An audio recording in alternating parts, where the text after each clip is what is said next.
Je passe la parole à Laurence Meyer-Ménury. Merci Madame la Présidente.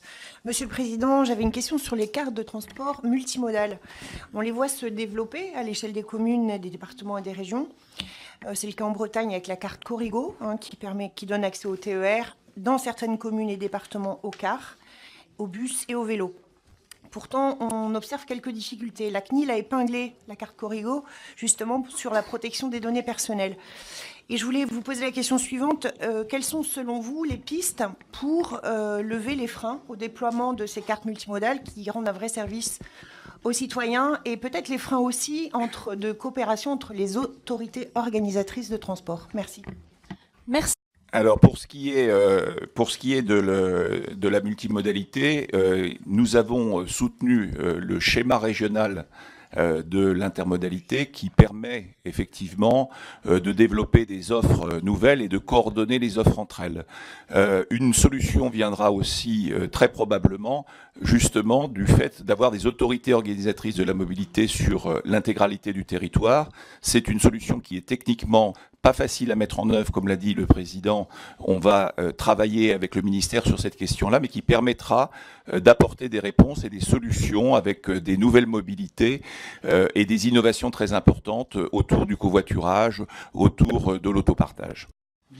Alors, pour ce qui est des data, des données, il y a un chapitre très important dans la future loi d'orientation sur les mobilités, et ce chapitre, nous sommes favorables à 100%.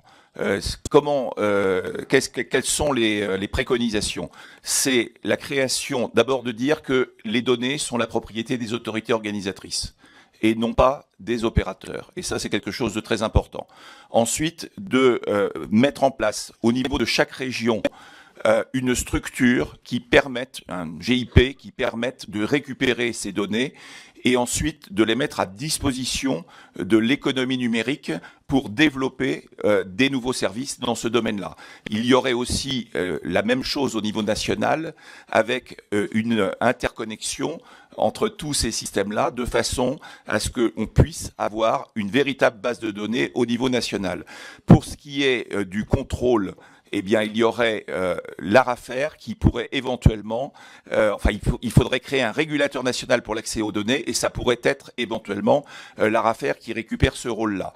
Et donc, de ce point de vue-là, ça permettra de donner toutes les assurances par rapport à la CNIL et de faire en sorte que nous ayons des datas disponibles pour l'économie numérique sans que ça soit capté à 100% par les GAFA, Google, Amazon, etc. Ça serait un open data sur le mode des API, c'est-à-dire un système qui est plus favorable